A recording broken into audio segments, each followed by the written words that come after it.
Λοιπόν, εντάξει.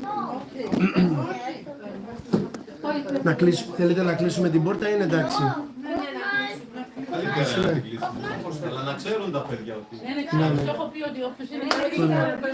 Λοιπόν, ναι, ωραία. Δες και αν ακούγεται κιόλας. Λοιπόν, τα παιδάκια μόνο να κάνουν λίγο ησυχία άμα είναι. Γιατί έχουμε ξεκινήσει, έχει ξεκινήσει. Λοιπόν, αργήσαμε λίγο σήμερα, γιατί είχαμε και τη Θεία Λειτουργία και την βάπτιση. Είχαμε και εξομολογήσεις. Ακόμα ο Πάτερ εξομολογεί, διότι ήταν από μακριά, οπότε όταν βρισκόμαστε σε αυτή την κατάσταση είναι λίγο δύσκολα τα πράγματα. Ωραία. Και το θέμα είναι ότι όταν υπάρχει και αυτό που περνάμε τώρα εμείς, αυτό που βιώνουμε, ότι δυστυχώς βρισκόμαστε υπό διωγμών, όχι γιατί εξωτερικά η Εκκλησία πάντοτε δεχόταν διωγμούς και βλέπουμε όπως και σήμερα στο Ευαγγέλιο που ο Κύριος αρχίζει και φωνάζει, κάνει κλήση, καλεί τους μοναχούς, τους Αποστόλους προς διδασκαλία, να τους διδάξει, να τους κάνει μαθητές του έτσι ώστε να τους προετοιμάσει για να μπορέσουν να ξεχυθούν στα έθνη για να διαδώσουν τη διδασκαλία, γιατί είναι πολύ σημαντικό αυτό το πράγμα. Κάτι το οποίο δυστυχώς σήμερα έχει ατονίσει στην Εκκλησία και το έλεγε ο πατήρ Αθανάσιος Μυτιληναίος, έκανε μια επισήμανση η οποία ήταν πολύ σημαντική και κανένας δεν την πρόσεχε, ότι το κήρυγμα είναι πολύ σημαντικό. Έτσι, είναι πάρα πολύ σημαντικό και αυτό δεν υπάρχει σήμερα. Δεν υπάρχει, εντωμεταξύ δεν υπάρχει ούτε κατήχηση από την διοικούσα Εκκλησία για να μπορέσουν οι άνθρωποι να κατηχηθούν και να μπορέσουν να φτάσουν έτσι σε ένα επίπεδο, έτσι, μια λεπτάκια, ωραία, έτσι ώστε να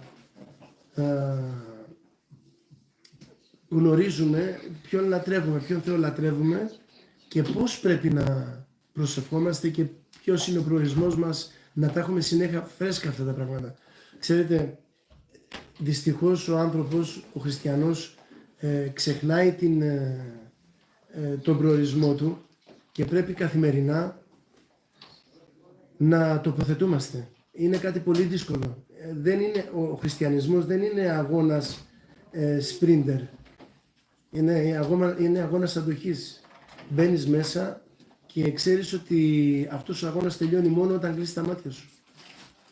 Και για κάποιες φορές αυτό το πράγμα φαντάζει πολύ δύσκολο και φαντάζει και επίπονο, και είναι. Και δύσκολο είναι και επίπονο είναι. Γιατί δεν είναι εύκολο πράγμα να είσαι συνέχεια σε αυτό που λέμε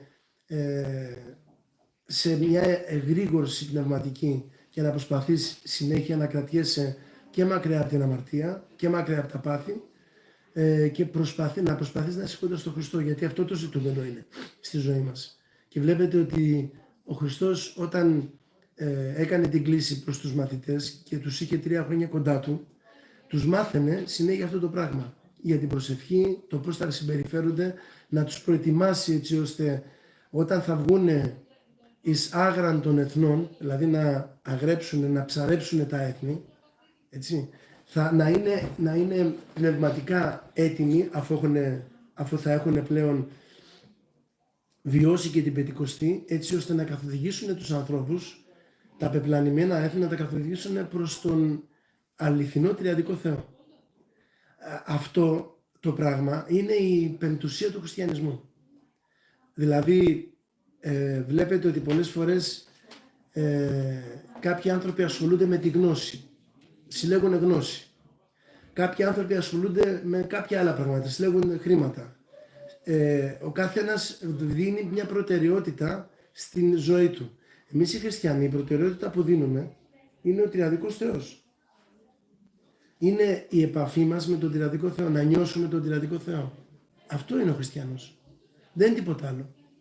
Γι' αυτό και βαπτιζόμαστε. Και όταν ακούσαμε σήμερα στη βάπτιση που λέγαμε όσοι εις Χριστόν ευαπτίστητε, Χριστόν ενεδίσαστε. Δινόμαστε τον Χριστό. Και τι πάνε να μην δίνουμε τον Χριστό? Είναι το ντύσιμο αυτό, είναι τα χαρίσματα του Αγίου Πνεύματος που παίρνουμε διαμέσου του βαπτίσματος, και φυσικά θα πρέπει εμείς αυτά να τα αξιοποιήσουμε. Δεν είναι δεδομένα, εμείς τα θεωρούμε αλλά δεδομένα, ότι επειδή βαπτιστήκαμε και θα σωθούμε, και ότι δεν είναι τίποτε δεδομένο στη ζωή μας. Ούτε οι άνθρωποι είναι δεδομένοι στη ζωή μας, πολύ περισσότερο και παραπάνω ο Θεός. Εμείς ακόμα και τον Θεό τον θεωρούμε δεδομένο στη ζωή μας. Και τα χαρίσματα που έχουμε λάβει τα θεωρούμε δεδομένα. Δεν είναι τίποτε δεδομένο στη ζωή μας. Όλα αποκτιώνται με κόπο και με πόνο. Και φυσικά αυτό που είναι πολύ σημαντικό να συνειδητοποιήσουμε για να καταλάβουμε είναι ότι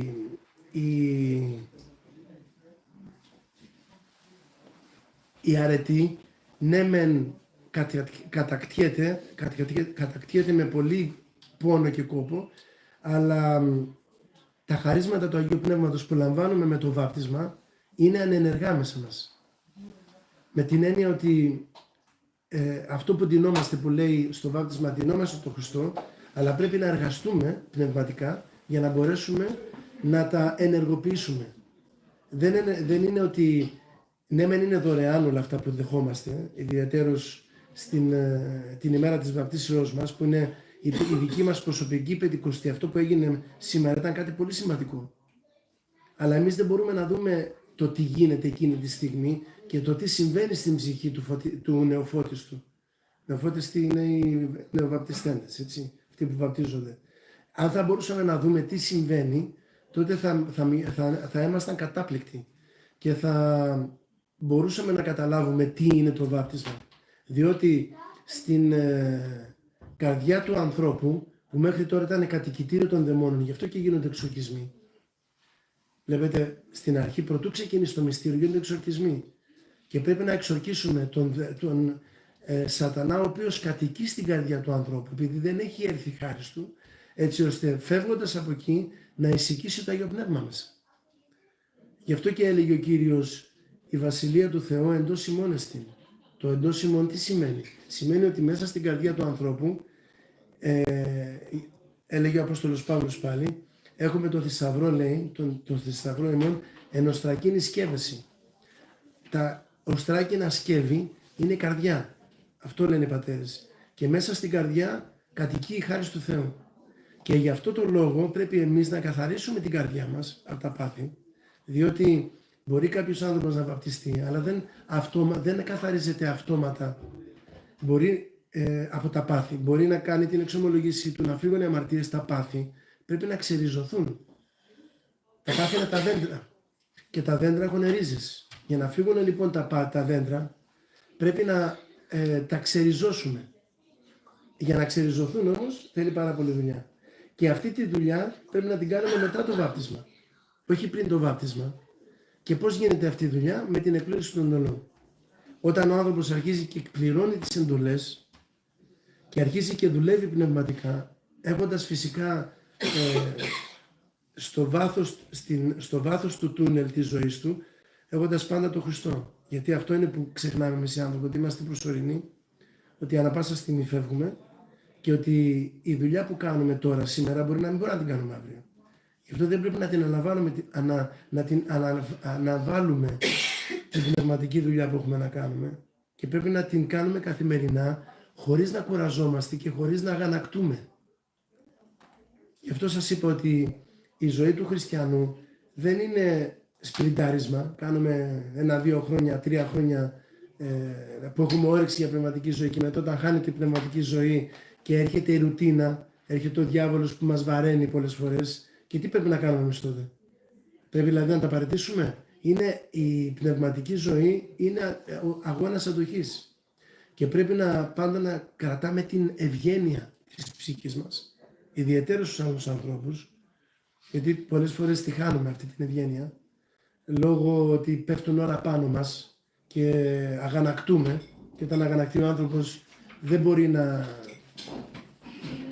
να λειτουργήσει όπως λειτουργεί στην αρχή. Ξέρετε, την ευγένεια πρέπει πάντα να την κρατάμε.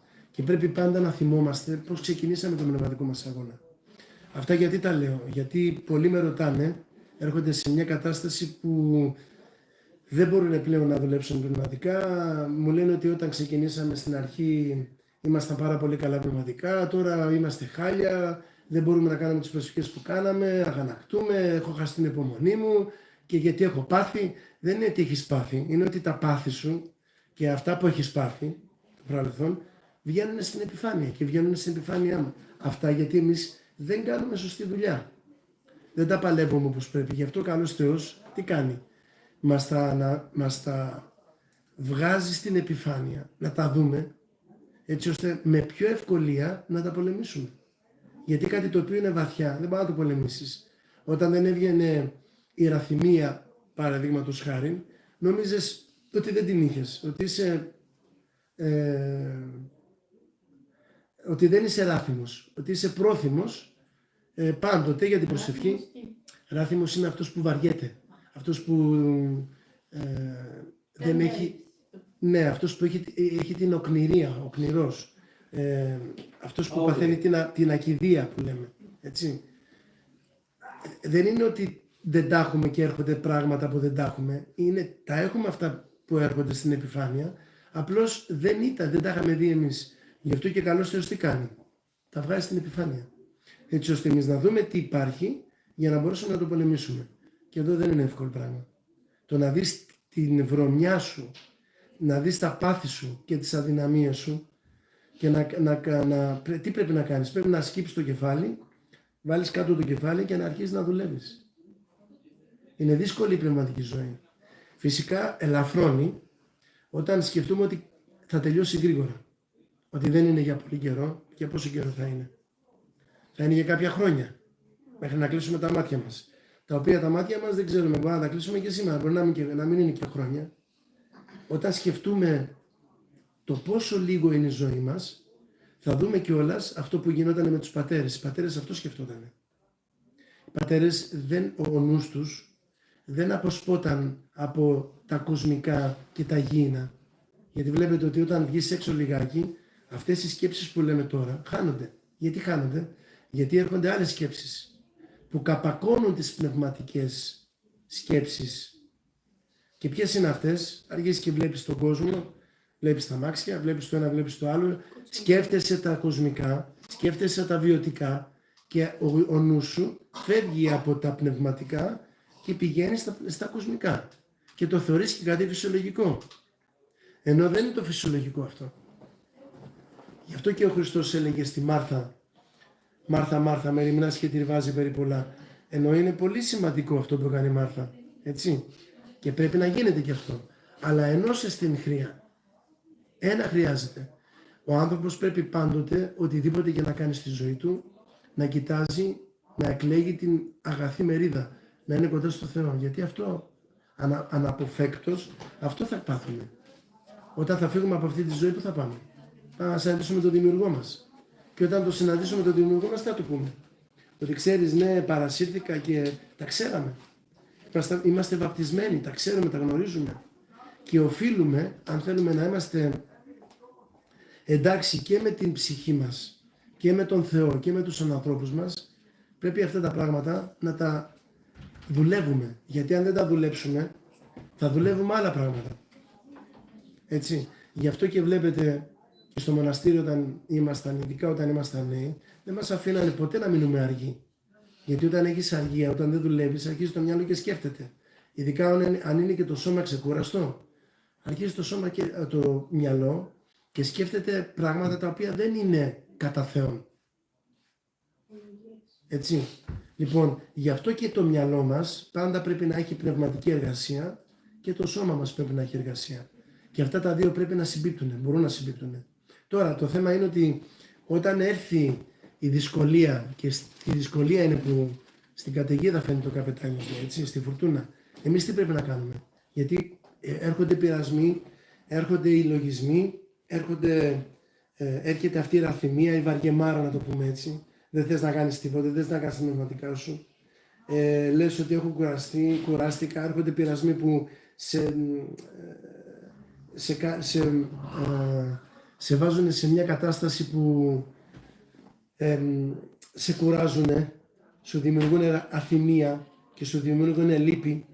Έτσι με αυτόν τον τρόπο εμείς τι πρέπει να κάνουμε? Αυτά όλα που δημιουργούνται στην καρδιά μας δημιουργούνται για να μπορέσουμε να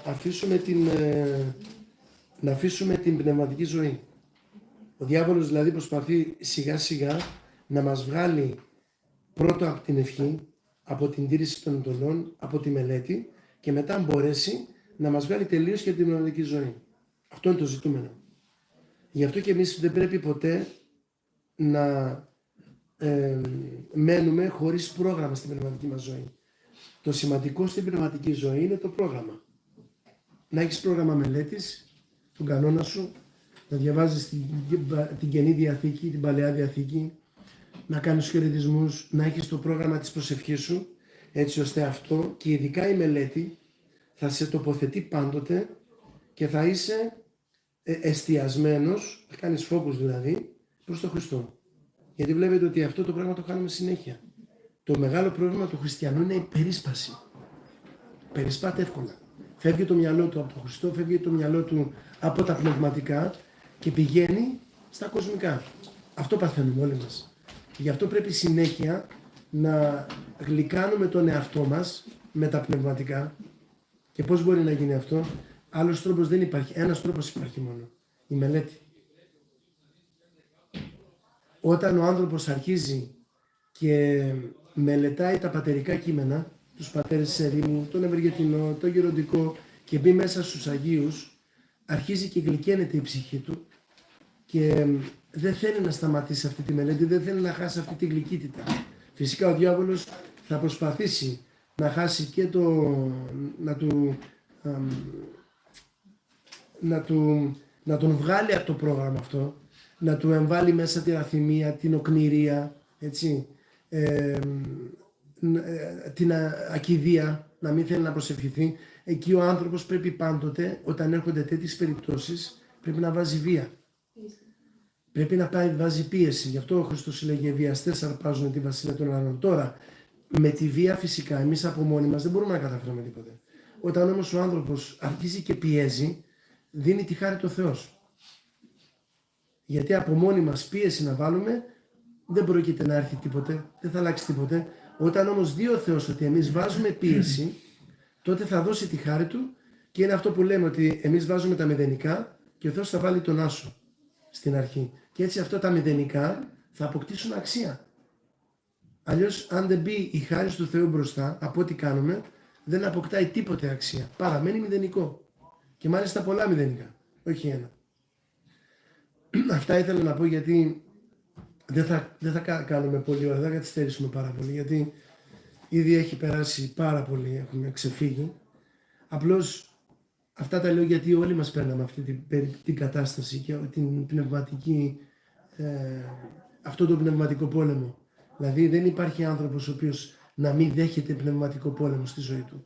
Άλλος δέχεται λιγότερο, άλλος δέχεται περισσότερο. Έτσι. Αναλόγως με την πνευματική κατάσταση που είναι, αναλόγως το πόσο κάποιες φορές ο Θεός μας ταπεινώνει. Βλέπει ότι είμαστε πάρα πολύ περήφανοι και ότι κάνουμε με τον κανόνα μας, κάνουμε με τα πνευματικά μας, όμως δεν ταπεινωνόμαστε. Έχουμε ιδέα για τον εαυτό μας. Και ο Θεός προσπαθεί να μας ταπεινώσει με αυτόν τον τρόπο, δίνοντάς μας πειρασμούς, να μην μπορούμε να τους αντιμετωπίσουμε, έτσι ώστε να ζητήσουμε περισσότερο τη βοήθεια του και να ταπεινωθούμε, να δούμε ότι δεν είμαστε τίποτα. Γιατί πάντοτε αυτό που δημιουργεί όλους τους πειρασμούς και όλες τις πτώσεις των ανθρώπων είναι η περηφάνεια. Και πολλές φορές που ρωτούσα γεροντάδες, ας πούμε, στο Άγιον Όρος και τον γεροντά μου και του έλεγα, μα για ποιο λόγο, ας πούμε, από πού ξεκινάει ο σαρκικός πειρασμός, παραδείγματος χάρη. Μας λέγανε οι πατέρες από την υπερηφάνεια, από τον εγωισμό. Και η λεγαστριμαριά από τον εγωισμό. Και όλα ξεκινάνε, όλα τα έχουν την απαρχή τους από εκεί. Και να μην ξεχνάτε ότι ο διάβολος έπεσε και απόκτησε αυτά που απόκτησε, την κακία αυτή, επειδή περηφανεύτηκε. Γι' αυτό και να ξέρετε ότι η περηφάνεια είναι η μήτρα όλων των κακιών. Είναι η μητέρα των κακιών. και των πτώσεων. Άμα δεν υπάρχει υπερηφάνεια στον άνθρωπο, δεν υπάρχει εγωισμός, δεν μπορεί να υπάρχει κατάλληλη κατάκριση. Ένα παράδειγμα. Πώς μπορεί να κατακρίνει κάποιος άνθρωπος? Ένας ταπεινός άνθρωπος ποτέ δεν θα τρέξει να κατακρίνει κάποιον άλλον. Δέστε τους ταπεινούς. Δέστε ένα ταπεινό άνθρωπο. Ποτέ δεν κατακρίνει. Ποτέ. Γιατί το να κατακρίνεις και να φας τις σάρκες του αδελφού σου είναι προϊόν της υπερηφανίας σου. Νομίζεις ότι κάτι είσαι, αρπάζεις το δικαίωμα αυτό από τον Θεό και κρίνεις εσύ. Όλες οι πτώσεις προέρχονται από την υπερηφάνεια. Γι' αυτό λοιπόν να έχουμε υπόψη μας πάντοτε ότι οτιδήποτε μας δίνει ο Θεός, και ξέρετε πολλές φορές αυτά που λέμε σε εσάς τα λέμε πρώτα σε εμάς, γιατί και εμείς περνάμε τα ίδια πράγματα. Πολλές φορές έχουμε και εμείς την ακηδεία που μας πολεμάει, την κατάκριση που έρχεται, σου χτυπάει την πόρτα και σου λέει κοίτα εδώ, κοίτα εκεί. Έτσι, τα έχουμε και εμείς αυτά και πάντοτε πρέπει και εμείς να είμαστε σε επιφυλακή. Και όχι μόνο να τα λέμε, πρέπει να τα κάνουμε κι εμείς. Και όταν θέλεις να ξεφύγεις από μια κατάσταση η οποία σου δημιουργεί υπερηφάνεια, χτυπάς τον εγωισμό. Με την ταπείνωση. Προσπαθείς να ταπεινωθείς. Ναι. Γέροντα, όταν λες παραδείγματος χάρη στο παιδί σου κάτι κάνει και λες είμαι περήφανη για σένα, δεν πρέπει να το λέμε αυτό? Καλά είναι να μην το λέμε. Δηλαδή μπορούμε να το... Κοίταξε, τα παιδιά, ιδιαίτερα τα παιδιά, χρειάζεται να... Σοβαρότητα. Εντάξει, σοβαρότητα ναι, αλλά χρειάζεται και το σπρώξιμό τους. Ναι. Να τα επενέσουμε, να τους δώσουμε θάρρος, έτσι, να τα ντοπάρουμε πνευματικά, έτσι ώστε να μπορέσουμε να τα ενθαρρύνουμε.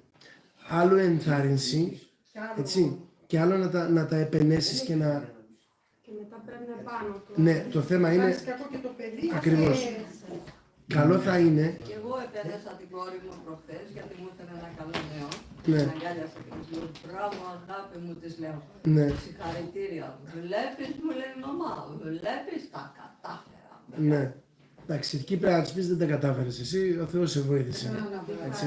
Λέω προσευχήθηκες στην Κοίταξε. Παναγία, λέω πριν το κάνεις, λέω αυτό. Εγώ τα κατάφερα, όλα θα τα καταφέρνω. Όταν θέλω θα τα Εντάξει, θα καταφέρνω. φάει το σκαμπιλάκι της και Μου τα λέει, δίνει. έτσι με την κόρη μου. Αυτό εγώ Έτσι Όλοι τρώμε τα σκαμπίλια μας και πέφτουμε και βλέπουμε. Δυστυχώς, έτσι μου. Ναι, αλλά πρόσεξε τώρα. Εσύ θα προσπαθήσεις το παιδί σου να. Εντάξει, θα του πεις ότι χάρηκες και όλα αυτά, αλλά όταν βλέπεις μια τέτοια συμπεριφορά, γενικά όταν βλέπουμε μια τέτοια συμπεριφορά, πάει να πει ότι δεν τους έχουμε πει τα σωστά, τα δέοντα. Έτσι.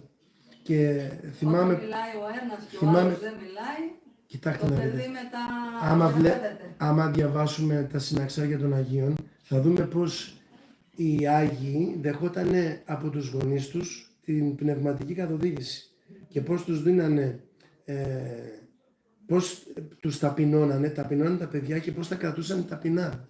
Διότι τους μαθαίνανε τα πνευματικά και δεν τα σπρώχνανε προς τα υλικά. Αν δούμε δηλαδή τις ζωές των μεγάλων Αγίων μας, το Αγίο του Χρυσοστόμου, το Αγίο Γρηγορίου του Παλαμά, το Αγίο Γρηγορίου του Θεολόγου, το Αγίου Βασιλείου, Αγία οικογένεια, όλοι τους Άγιοι, όλοι τους, έτσι. Όπως και ο Άγιος Γρηγόριος του Παλαμάς, όλη η οικογένεια Άγιοι. Γιατί ήταν αυτοί οι αγιασμένες μορφές?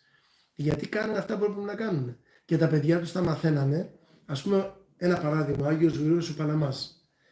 Δεν τα πήγαινε καλά. Αυτός ο μεγάλος φωστήρας, ο μεγαλύτερος θεολόγος της δεύτερης χιλιετίας, είχε βγει μεγαλύτερος θεολόγος, έτσι. Στο σχολείο δεν τα κατάφερνε. Μπορούσε να μάθει τα μαθήματά του. Λοιπόν, και έκανε προσευχή στην Παναγία. Του είπε ο πατέρας του, του λέει θα κάνεις προσευχή στην Παναγία και η Παναγία θα σε φωτίζει και θα καταλαβαίνεις τα πράγματα. Αυτά. Και έκανε προσευχή στην Παναγία κάθε βράδυ. Λοιπόν, γι' αυτό και είναι, τον ονομάζουν μύστη της Παναγίας και όχι μόνο του ακτίστου φωτός. Και η Παναγία το φώτιζε το παιδί και έγινε αυτό που έγινε. Με τι έγινε? Εγώ τα κατάφερα. Δεν είπε ποτέ ένας Άγιος ή ένας ταπεινός άνθρωπος δεν ακούσει ποτέ το εγώ τα κατάφερα. Αυτό είναι πτώση από μόνη του. Το μόνο. Έτσι. Εμείς το μόνο που μπορούμε να καταφέρουμε είναι η αμαρτία. Τι προσευχή έκανε κάποια συγκεκριμένη?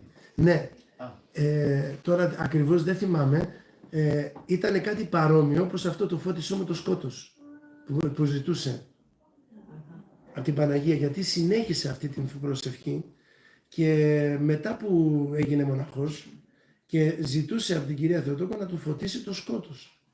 Φανταστείτε τώρα ο Άγιος Γρηγόρης ο Παλαμάς, ο οποίος ήταν φωτισμένος, θεωρούσε τον εαυτό του σκοτισμένο και έλεγε φώτισό μου το σκότος, φώτισό μου το σκότος. Και μάλιστα του έδωσε απάντηση η Παναγία. Λοιπόν, και έστειλε τον Άγιο Ιωάννη, τον θεολόγο, και είπε ότι με στέλνει η Κυρία Θεοτόκος και μου είπε για ποιο λόγο να σου ζητήσω. Βλέπετε, δεν πήγε η ίδια, αν και την είχε δει την Παναγία. Αλλά σε εκείνη τη φάση της ζωής του έστειλε τον Άγιο τον θεολόγο. Και του λέει, εισακούστηκε και θα έχεις την προστασία της Κυρίας Θεοτόκου. Και ρώτησε ο Άγιος Γρηγόρης, εδώ ή στην άλλη ζωή? Και εδώ λέει και στην άλλη ζωή. Λοιπόν, τέτοιοι ήταν οι Άγιοι μας, που ενώ είχαν φτάσει σε τέτοια δυσθεώρητα μέτρα, που μάλιστα για την καταπολέμηση της κακοδοξίας του Βαλαάμ, του Καλαβρού και του Ακινδύνου, έτσι, επειδή δεν μπορούσαν να αντιμετωπίσουν τη θεολογία τους, κάλεσαν τον Άγιο Γρηγόριο τον Παλαμά και βγήκε από το Άγιον Όρος για να μπορέσει να αντιμετωπίσει αυτά που λέγανε οι παπικοί αυτοί, περί κτιστής χάριτος και περί προσευχής και όλα αυτά.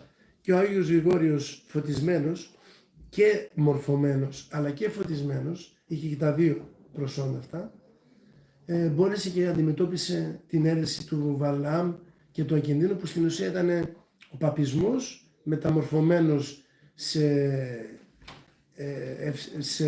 σε μια φόρμα ορθοδοξίας που παρουσιαζόταν αυτή, και προσπαθούσαν με αυτόν τον τρόπο να καταργήσουν την ορθόδοξη πνευματικότητα από την Εκκλησία. Λοιπόν, βλέπουμε λοιπόν ότι η ταπείνωση είναι το α και το μέγα. Αν ένας άνθρωπος έχει ταπείνωση, αποκτά αγιότητα.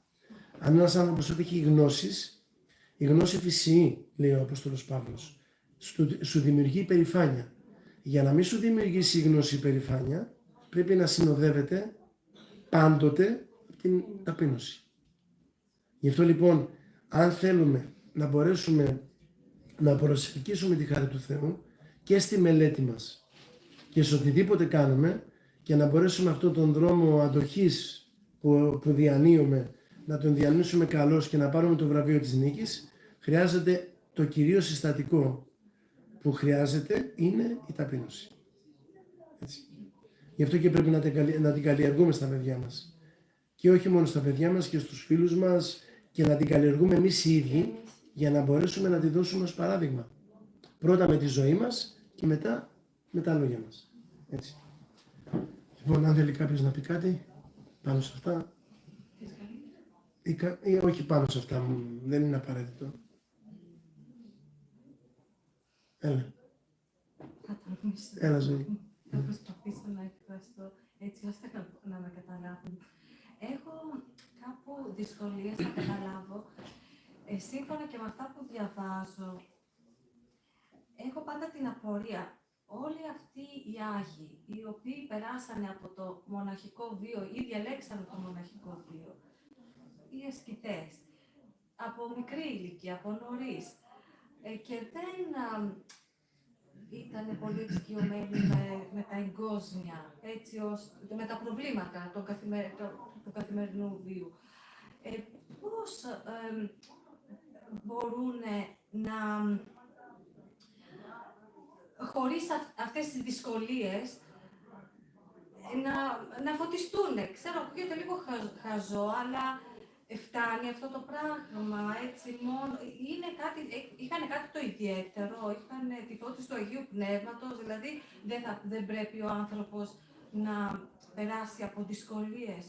Γιατί αυτοί δεν περνάγανε από δυσκολίες? Ναι, περνούσαν. Ναι. Αυτές οι δυσκολίες που περνάει ένας μοναχός, όταν βγαίνει στον κόσμο έξω και βλέπει τις δυσκολίες που περνάνε οι λαϊκοί, γελάει. Όχι γιατί δεν είναι δυσκολίες, είναι δυσκολίες, αλλά δεν είναι αυτό που νομίζει ο λαϊκός, που νομίζει ότι έχει αυτό, έχει εκείνο και είναι δυσκολίες. Αυτά δεν είναι δυσκολίες. Σας πω ένα παράδειγμα, ή μάλλον να κάνετε ένα πείραμα για να καταλάβετε. Προσπάθησε για μία μέρα να πεις ότι εγώ σήμερα δεν θα λέω την ευχή, δεν θα σταματήσω να λέω την ευχή. Να δεις τι πειρασμούς θα έχεις. Θα σου έρθουν τέτοιοι πειρασμοί που θα πεις καλά ήμουνα. Τώρα καταλαβαίνω. Και αυτή είναι η αρχή. Δεν είναι ούτε το μέσον ούτε το τέλος. Έτσι. Ο μοναχός και ειδικά ο ασκητής πολεμείται από τον διάβολο με πειρασμούς που εσείς δεν μπορείτε να καταλάβετε, γιατί άλλος είναι ο πειρασμός στον κόσμο. Έτσι, είναι χοντροί πειρασμοί, να το πω έτσι. Ήταν χοντροειδέστατοι πειρασμοί. Είναι πολύ εμφανές ο πειρασμός. Στο μοναχό είναι πολύ λεπτός ο πειρασμός και μάλιστα τρελάνει κιόλας. Γι' αυτό και βλέπετε, ο μοναχός πρέπει να έχει πάντοτε έναν πνευματικό καθοδηγητή έμπειρο για να μπορεί να τον καθοδηγεί πώς θα μπορέσει να βγάλει τους λογισμούς. Εδώ εσείς που μένετε στον κόσμο έρχεται ένας λογισμός και πολλές φορές δεν μπορείς να τον διώξεις. Που δεν είναι ένας λογισμός να κολλάει. Φανταστείτε οι μοναχοί που παλεύουν με τους λογισμούς. Είναι πολύ χειρότερο. Γι' αυτό και βλέπετε ότι κάποιοι πλανιούνται εύκολα. Μπορεί να πλανηθεί ένας άνθρωπος, άμα δεν έχει μια σωστή καθοδήγηση πνευματική από τον γέροντά του, είναι εύκολο. Φυσικά αυτό συμβαίνει και για το λαϊκό. Όμως ο πειρασμός του λαϊκού και ο πνευματικός πόλεμος που δέχεται είναι σε πολύ μικρό βαθμό, γιατί δεν ασχολείται με αυτό, δεν είναι η δουλειά του αυτή. Είναι διαφορετικός. Είναι διαφορετικός. Έτσι. Είναι διαφορετικός. Ναι. Είναι πολύ πιο σκληρός ο πόλεμος ο πνευματικός για τον μοναχό. Θα μπορούσαμε να πούμε ότι ο πνευματικός πόλεμος που δέχεται ο μοναχός όσον αφορά τους λογισμούς είναι πιο δύσκολος από ότι οι πειρασμοί που δέχονται οι λαϊκοί, που έχουν να αντιμετωπίσουν άλλα προβλήματα. Έτσι, πιστεύω. Ναι, κοίταξε, γενικά οι λαϊκοί στο γενικό πλαίσιο τους δεν έχουν πόλεμο λογισμού, γιατί δεν κάθονται να δουλέψουν πνευματικά. Τους πολεμάει πιο πολύ η πράξη. Έτσι. Ενώ τον μοναχό ο οποίος έχει αποβάλει την πράξη και δεν θα πάει να κλέψει, δεν θα πάει να πορνέψει, δεν θα πάει και προσπαθεί να μελετήσει, προσπαθεί να τον ανακόψει εκεί. Δεν θα τον ρίξει στην πράξη, θα προσπαθήσει να του παίξει παιχνίδια. Να του δείξει βίντεο, να του δείξει ταινίες, να τον κάνει να δει πράγματα. Οπότε μεταφέρεται σε άλλο πεδίο ο πειρασμός. Αυτό είναι που εννοώ. Οι λογισμοί που μπορούν να γίνουν και ψυχολογικά προβλήματα, θα μπορούσαμε να πούμε ότι είναι πιο δύσκολοι από ότι μια σωματική αρρώστια που έχει κάποιος να αντιμετωπίσει. Κοίταξε, οι λογισμοί μπορεί να γίνουν μονές και μπορεί ένας άνθρωπος να γίνει, ας πούμε, μανιοκαταθλιπτικός από τους πειρασμούς, από τους λογισμούς του. Βλέπετε, αν δεν αντιμετωπίσει σωστά το λογισμό, μπορεί να τρελαθεί ο άνθρωπος. Και πόσες φορές βλέπουμε ανθρώπους οι οποίοι έχουν ξεπάρει από λογισμούς και σου λέει ο άλλος ότι ξέρεις, εγώ σκέφτομαι έτσι, τώρα θα έρθει να με αρπάξει ο άλλος. Και αυτό είναι πνευματικό το θέμα. Και φυσικά ο άνθρωπος μπορεί να γίνει καλά, δεν είναι ότι... Αλλά πόσοι πολεμιούνται με αυτόν τον τρόπο και νομίζουν ότι είναι δικό τους, ας πούμε. Ενώ είναι κάτι το οποίο μπορεί να το αποβάλεις, αλλά θες βοήθεια. Όμως μια ασθένεια μπορεί να τη γιατρέψεις, αλλά πιο εύκολα. Όλα θεραπεύονται. Στον Χριστό θεραπεύονται όλα. Απλώς πρέπει για να το θεραπεύσεις να κάνεις τη σωστή αγωγή, να πάρεις τη σωστή αγωγή, σωστή θεραπεία και να ακολουθήσεις τα σωστά βήματα, τα οποία θα πρέπει να στα πει κάποιος που γνωρίζει. Γιατί άμα πας κάπου ο οποίος δεν γνωρίζει να σε βοηθήσει πνευματικά, τότε θα έχουμε πρόβλημα. Γι' αυτό λέμε δεν είμαι λογισμοί μου, έχω λογισμούς. Έτσι. Έτσι πρέπει. Γι' αυτό και δεν πρέπει να τους δεχόμαστε. Τους λογισμούς δεν τους δεχόμαστε. Έρχεται ένας λογισμός, ας πούμε. Έτσι. Ποιο είναι το όπλο που χρησιμοποιεί ο διάβολος. Ελάτε. Ελάτε, παιδιά. Περάστε. Γεια σας. Γεια σας. Καλή συνέχεια. Στο καλό, να είστε καλά. Λοιπόν, Κωνσταντίνο,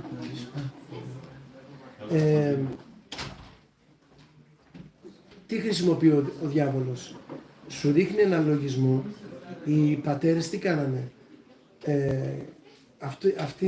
Αυτό το πράγμα που λέγανε ότι ελέγχανε τους λογισμούς, η νύψη το ονομάζουμε εμείς, έτσι. Να είσαι δηλαδή, οι νηπτικοί πατέρες τι κάνανε? Προσέχανε τους λογισμούς τους. Ξεχωρίζαν από πού έρχονται. Μπορείς να ξεχωρίσεις από πού έρχεται? Φυσικά μπορείς. Ο Θεός σε βοηθάει και το ξεχωρίζεις αυτό. Δηλαδή δεν μπορείς, ας πούμε, ένα παράδειγμα, να προσεύχεσαι και να έρχεται ένας βλάσιμος λογισμός. Δεν είναι δικό σου. Ναι. Έρχεται ένας βλάσιμος λογισμός, ο άπειρος τι θα κάνει? Πω, σκέφτηκα αυτό το πράγμα, δεν υπάρχει σωτηρία. Τώρα τελείωσε. Πέθανα. Τώρα καταδικάστηκα, κολλάστηκα. Ο έμπειρος τι θα κάνει? Ο έμπειρος θα καταλάβει ότι δεν είναι δικό του. Είναι λογισμός. Θα καταλάβει ότι είναι από το διάβολο. Και τι θα πει? Ούτε θα πανικοβληθεί. Ναι, μεν θα δεχθεί αυτή την μαυρίλα που σου φέρνει ο δαιμονικός λογισμός και αυτό το πράγμα, η βλασφημία, ας πούμε, ή οτιδήποτε, αλλά από τη στιγμή που δεν καταλαβαίνει ότι δεν είναι δικό του, δεν το συζητάει. Δηλαδή, το αγνοεί. Και συνεχίζει. Συνεχίζει, ναι, γιατί αυτό έρχεται να σε κόψει την προσευχή. Ο λογισμός, ο σκοπός του είναι να μην προσεύχεσαι. Τι θα κάνω? Πώς θα μπορέσω να σταματήσω να προσεύχεσαι? Πάρε ένα λογισμό να έχεις να ασχολείσαι. Και όλα αρχίζουν εκείνη την ώρα που αρχίζει. Εκεί, όταν εσύ που λοιπόν το χάψεις και πεις πω τι σκέφτηκα τώρα. Άκου τι σκέφτηκα, ρε παιδί. Δεν είναι δικό σου ορολογημένο. Τι σκέφτηκες? Αφού πρέπει να προσευχηθείς, τι σκέφτηκες? Λοιπόν, έστω και να το σκέφτηκες, άστο, πέταξε το. Λοιπόν, αν το σκεφτείς έτσι, μάλλον να το αντιμετωπίσεις έτσι, συνεχίσεις την προσευχή σου. Και καταλαβαίνεις ότι όλα αυτά έρχονται, είναι εξωτερικοί εχθροί που προσπαθούν να σε διακόψουν την προσευχή. Αν δεν το σκεφτείς έτσι, την πάτησες. Γιατί σταματάς την προσευχή και αρχίζεις και σκέφτεσαι αυτό που σου πέταξε ο διάβολος. Σαν να είναι δικό σου. Πω, σκέφτηκα αυτό και τώρα τι θα κάνω και εντάξει, θα με συγχωρεί, θα πάω να το ξομολογηθώ. Έχεις όμως ξεχάσει την προσευχή. Έχει φύγει η προσευχή. Αυτό που ήθελε το έκανε. Ακριβώς. Αυτό μου θυμίζει ένα οδηγό που περνάει και βλέπει ταμπέλες, 1002 πράγματα, πουλιά πετάνε. Να μας δίνει προσοχή στα άλλα, τα δρακάρει. Οπότε περιφερειακά τα βλέπει, αλλά... Τα τρακάρει. Να κάνω μια ερώτηση. Όταν είχα αρχίσει να προσεύχομαι, που είχα ακούσει το πρώτο βίντεο σας που λέγατε για τους χαιρετισμούς της Παναγίας. Άρχισα να τους λέω και φανταζόμουν ότι η Παναγία με κοιτάει και το έλεγα με χαρά. Αυτό ήταν ο δικός μου λογισμός ή ήταν? Κοίταξε, Ένα παράδειγμα. θα σου πω. Κανονικά στην προσευχή μας δεν πρέπει να έχουμε εικόνες. Γιατί αυτά τα εκμεταλλεύεται ο διάβολος. Όμως, το λέει και ο Άγιος Εφραίμος Σύρος αυτό, στην αρχάρη μας επιτρέπει ο Θεός, ας πούμε, να πιανόμαστε από κάπου. Γι' αυτό και βλέπεις, πάμε στην εικόνα και προσευχόμαστε. Έτσι, θα πας στην εικόνα να την ασπαστείς. Μερικοί προτεστάντες λένε ορθόδοξοι, που είναι προτεστάντες. Ορθόδοξοι. Που λένε όχι, δεν κάνουμε εξομολόγηση στην εικόνα. Αυτό είναι προτεσταντικό, λέει. Καταρχήν οι προτεστάντες δεν έχουν εικόνες. Έτσι, οι προτεστάντες. Δεύτερον, οι προτεστάντες δεν εξομολογούνται. Δεν είναι προτεσταντικά αυτά. Αυτά είναι τα ορθόδοξα. Απλώς δεν βγάζουμε από τη μέση, δεν βγάζουμε τον ιερέα που τον βγάζουν αυτοί. Αυτοί καταργούν και την ιεροσύνη. Εμείς δεν τα καταργούμε αυτά. Πνευματικότητα αυτό θέλει. Πνευματικότητα του χριστιανού είναι ότι θα εξομολογηθεί, θα μιλήσει, θα κλάψει. Πού θα κλάψει? Τι θα πει? Άγιε πνευματικέ, με συγχώρεσαι. Έτσι λέμε, δεν μιλάμε ποτέ έτσι στην προσευχή μας. Στο Χριστό και στην Παναγία απευθυνόμαστε. Δεν προσευχόμαστε σε ανθρώπους. Και στους Αγίους που προσευχόμαστε, που και οι προτεστάντες δεν το κάνουν αυτό, ούτε οι Εχωβάδες, ούτε οι προτεστάντες, ούτε οι Ευαγγελικοί, προσευχόμαστε να μας δώσουν δύναμη, να μεσητεύσουν στο Χριστό. Έτσι. Οπότε εσύ όταν τα πας στην εικόνα να προσευχηθείς, εννοείται ότι θα σε βοηθήσει να κρατήσεις το μυαλό σου εκεί που προσεύχεσαι, στο Χριστό, στην Παναγία, στον Άγιο που θα επικαλεστείς. Αλλά αυτό όμως δεν πρέπει να γίνεται συνέχεια. Δηλαδή πρέπει αυτό στις αρχές, ναι. Μετά όσο περνάει και οριμάζει ο άνθρωπος, δεν πρέπει να έχει φαντασία, δεν πρέπει ούτε να φαντάζεται, να είναι αφάνταστη στην προσευχή του και να προσεύχεται αισθανόμενος την παρουσία του. Γιατί κάποιοι μου λένε και πώς. Αισθάνεσαι την παρουσία του Θεού. Δεν κάνεις εικόνες. Αυτό είναι δύσκολο, έτσι. Αλλά έρχεται με τη χάρη του Θεού. Δεν κάνουμε εικόνες στην προσευχή μας. Ποτέ. Γιατί μπορεί να τις εκμεταλλευτεί ο διάβολος. Και να αρχίσει να μας παρουσιάζει άλλες εικόνες και να νομίζουμε ότι είμαστε και θεόπτες. Έτσι. Όχι, αυτό επειδή είχα διαβάσει και τα Ναι. πνεύματα. Προσπαθούσα να καταλάβω. Το διευκρινίζω γιατί πολλοί δεν μπορούν να διαχωρίσουν, να μπορέσουν να ξεκαθαρίσουν τα πράγματα που έχουν και έτσι να τα βάλουν σε μια τάξη. Το λέμε πολλές φορές αυτό, αλλά εντάξει, είναι και άλλοι που τα ακούνε πρώτη φορά. Αυτά για αυτά. Αλλά και να το έχεις ξανακούσει είναι μη της μαθήσεως η επανάληψη, οπότε...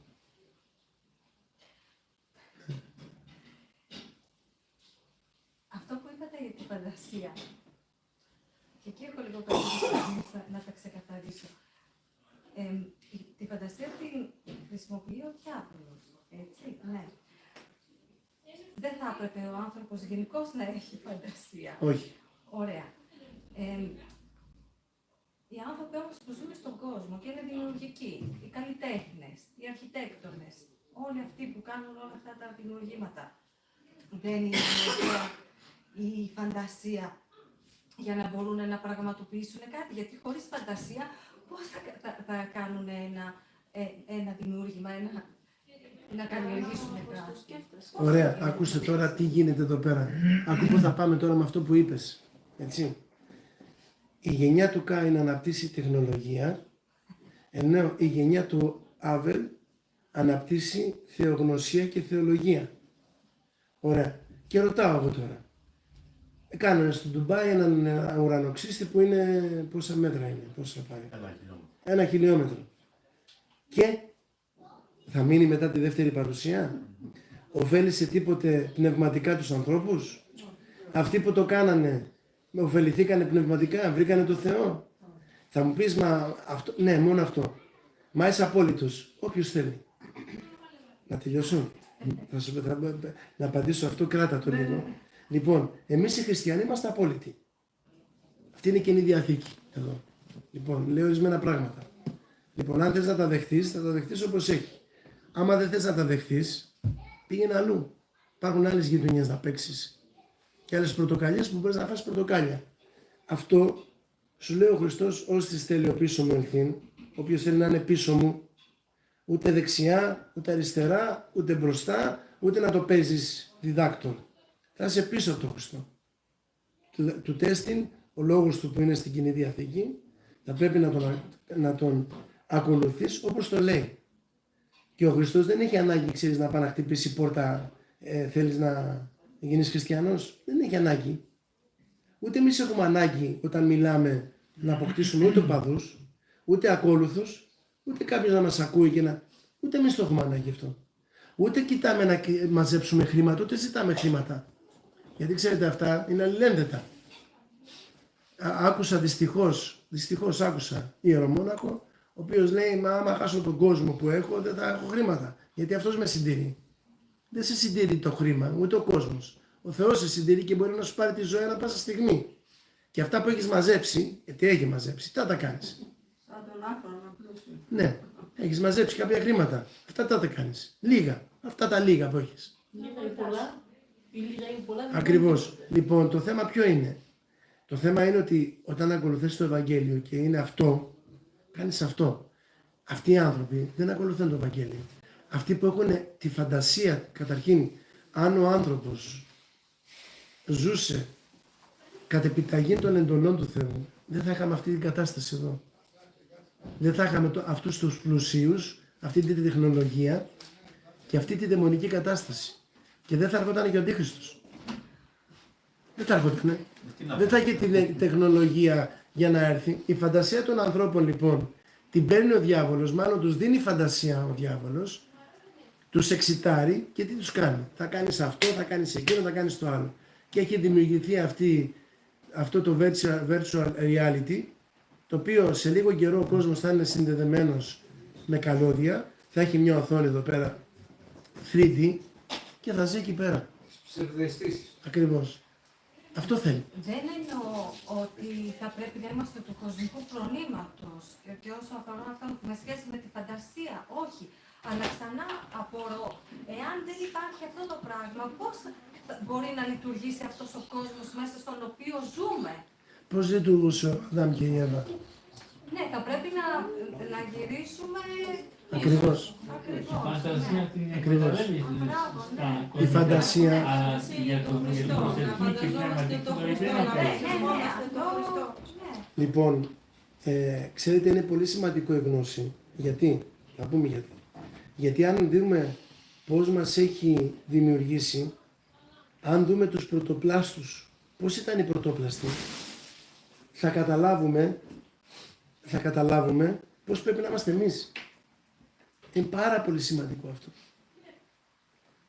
Γιατί ο Χριστός μας, όταν δημιούργησε τον Αδάμ και την Εύα και τους έβαλε μέσα στον παράδεισο της τρυφής, τους είπε εργάζεστε και άλλη μια λέξη τους είπε, προσέχετε, ναι. Φυλάτε, μπράβο, το φυλάτε, όχι προσέχω. Φυλάτε και εργάζεστε, αυτά τα δύο. Να εργάζεστε και να φυλάτεστε. Το εργάζεστε ήταν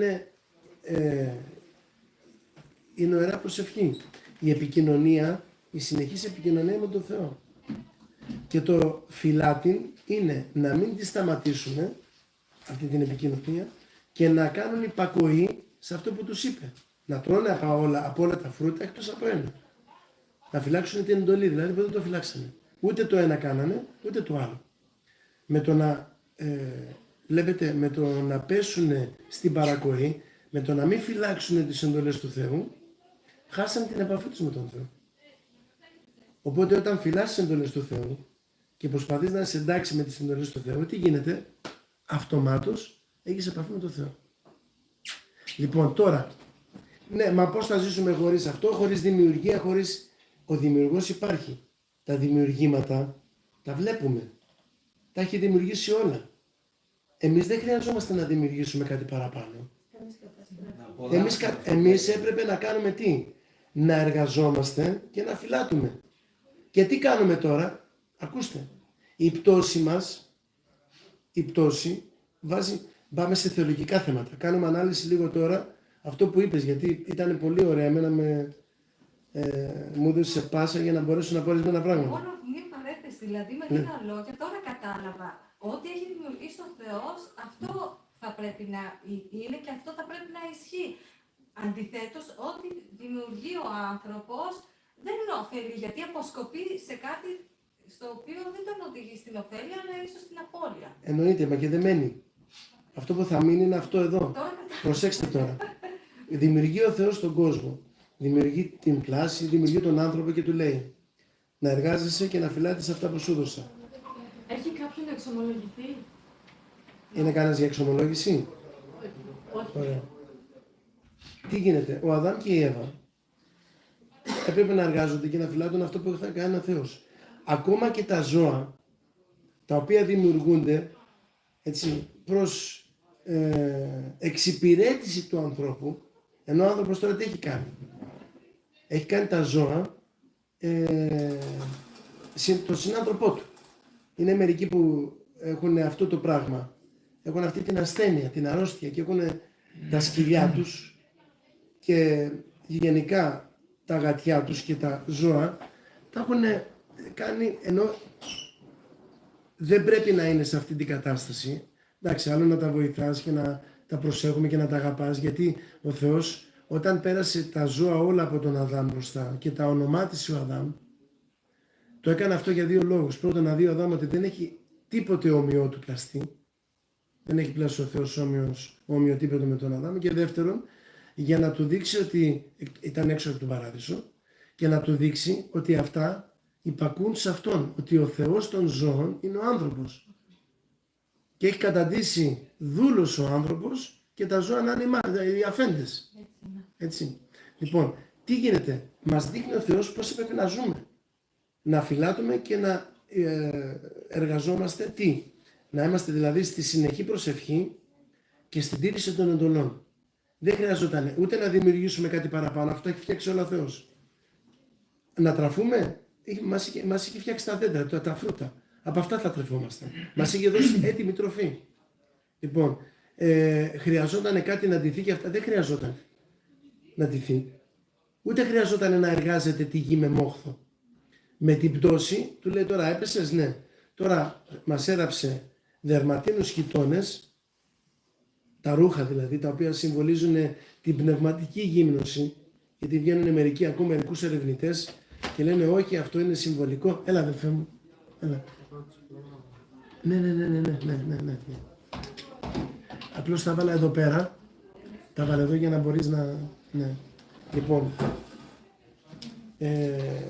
απλώς τι γίνεται τώρα, η πνευματική, για να συμβολίζουν την πνευματική γύμνωση του άνθρωπου που χάνει τη χάρη του ο άνθρωπος και αναγκάζεται πλέον, γιατί δεν έχει ούτε τη χάρη του Θεού πλέον, ούτε τον προστατεύει η χάρη του Θεού από το κρύο, από τον ήλιο, προστατευόταν ο άνθρωπος.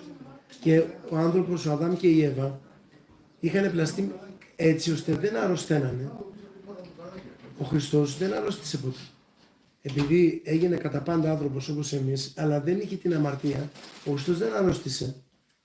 Δεν ήταν πεπτοκία, δεν είχε την πεπτοκία φύση του ανθρώπου. Δεν έχει προσλάβει την πεπτοκία φύση.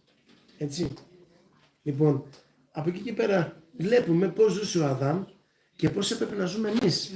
Εμείς τι γίνεται, βγαίνοντας από τον παράδεισο, έχουμε χάσει την επαφή μας με τον Θεό, την επαφή μας, αυτό το κυρίως, με την προσευχή που ήταν, και δεν έχουμε τηρήσει τις εντολές.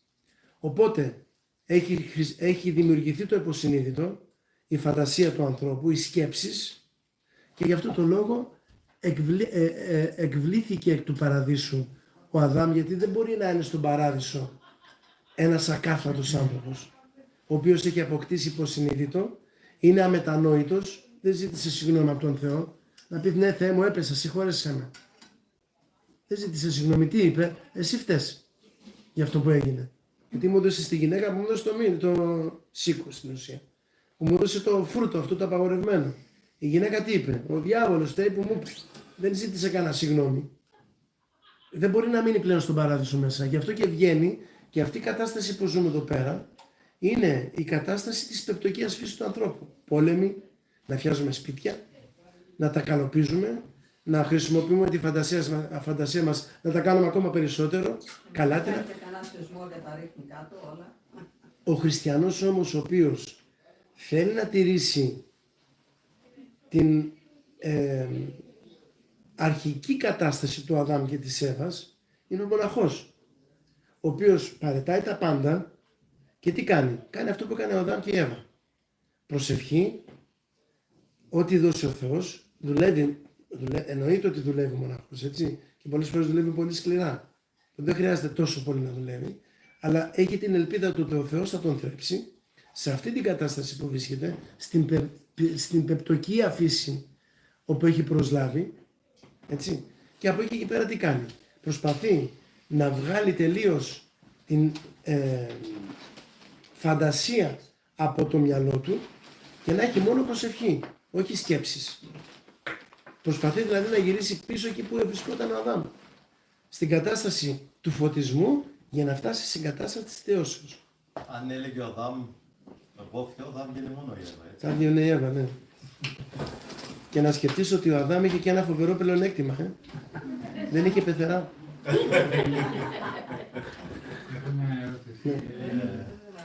Όταν κάλεσε ο Ιησούς τον Πέτρο, τον Ανδρέα και Ιάκωβο μάλλον, δεν έκανε πριν ο Ιησούς θαύματα για να τους προσελκύσει. Και πολύ εύκολα αφήσανε τα δίκτυα και όλα τα πράγματα και πήγανε μαζί. Εμείς το ξέρουμε πολύ καλά και παρόλο αυτά έχουμε και ακόμα αμά μου σουρού, πού είναι το κρυμμένο σπάθο. Είναι ο εγωισμός, το κρυμμένο πάθος αυτό, που δεν θέλουμε να αφήσουμε το θέλημά μας, τη ζωή μας και να ακολουθήσουμε τον Χριστό. Είναι φόβος, είναι αμφιβολίες, είναι φόβος, γιατί απιστία. είναι απιστία, είναι φόβος και είναι και εγωισμός. Φόβος γιατί? Γιατί πας στο άγνωστο. Εσύ στο μυαλό σου έχεις χτίσει ένα σπίτι, μάλλον όχι στο μυαλό σου, στη ζωή σου έχεις κάνει ένα σπίτι, έχεις μια δουλειά, έχεις μια ζωή. Αυτή τη ζωή λοιπόν την έχεις στήσει εσύ και ξέρεις ότι την έχεις στήσει για να έχεις ασφάλεια, έχεις την φαρμακευτική σου ασφάλεια, ας πούμε, το ένα το άλλο. Ξέρεις τι γίνεται, ότι ζεις με αυτά, κάνεις εκείνο και νομίζεις ότι εσύ έχεις δημιουργήσει κάτι το οποίο σε βοηθάει να έχεις μια ασφάλεια. Ο Χριστός τι σου λέει? Παρέτα τα όλα, έτσι, και ακολούθα. Και εσύ λες τώρα παρετήσω όλα να ακολουθήσω ποιον και ποιος θα με τρέφει και τι θα κάνω στη ζωή μου. Αν όμως σκεφτείς τι σου λέει ο Χριστός, στην ουσία σου δίνει τη λύση της ζωής σου. Γιατί έτσι κι αλλιώς θα τα παραιτήσεις όλα. Δεν τα τάξεις μαζί σου. Τα πάρεις μαζί σου στα σπίτια σου, τη δουλειά σου, την ιατροφαρμακευτική σου περίθαλψη. Τα πάρεις. Τα αμάξια σου, τη γη, τα πάρεις μαζί σου τίποτε. Τίποτα δεν σου ανήκει. Ο Χριστός τι σου λέει? Σου λέει έτσι έτσι θα τα παραιτήσεις όλα. Έτσι. Αυτό φυσικά είναι για τους μοναχούς πιο πολύ. Μπορεί να γίνει και με το λαϊκό, αλλά αυτό θα το συζητήσουμε μια άλλη φορά. Και τι σου λέει? Παρέτα τα όλα, ακολούθαμε, να εργάζεσαι για την ψυχή σου για να κερδίσεις την αιωνιότητα. Έτσι και θα τα παραιτήσεις όλα. Εγώ σου κάνω αυτή την πρόσκληση πρωτού πεθάνεις. Αυτό που λέμε, που γράφαμε στο Άγιον Όρος και που γράφουμε μοναχοί, αν πεθάνεις πριν πεθάνεις, δεν θα πεθάνεις όταν πεθάνεις. Αυτή είναι η φιλοσοφία του χριστιανού. Οπότε φυσικά τα παραιτήσαν όλα και είχαν την ασφάλειά τους. Έλα πατέρα. Πάρε. Το ίδιο έπαθε και ο... Έλα. Έτσι, πάρε μια καρέκλιση από εκεί.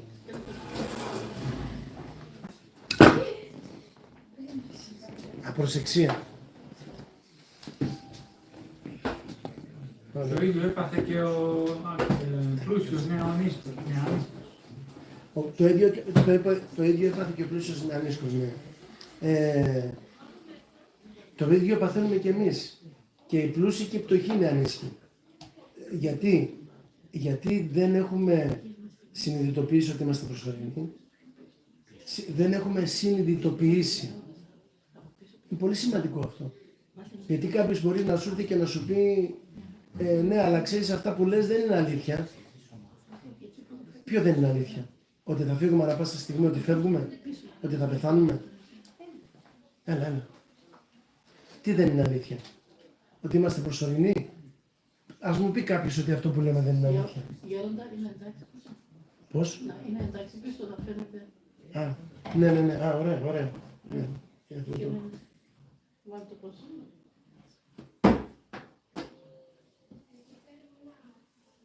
Μια χαρά, νομίζω δεν πέφτει τώρα. Ωραία. Λοιπόν, ναι, δηλαδή ο άνθρωπος δεν μπορεί να συνειδητοποιήσει ότι τα λόγια του Θεού, οι εντολές του Θεού και στο Ευαγγέλιο και στην Καινή Διαθήκη, αυτά που λέει ο Χριστός, είναι πέρα και πέρα αληθινά. Χάνει τον έλεγχο, δηλαδή. Δεν πιστεύει, έχει απιστία.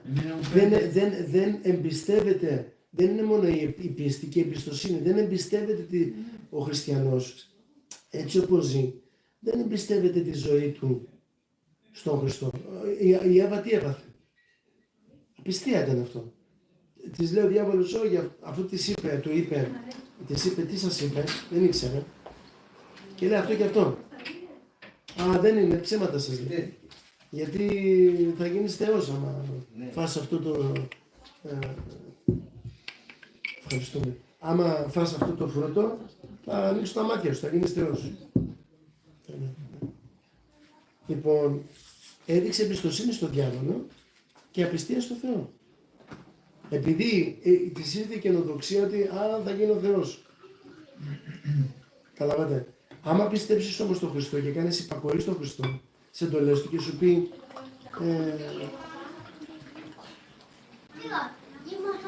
παιδιά σιγά. Ναι.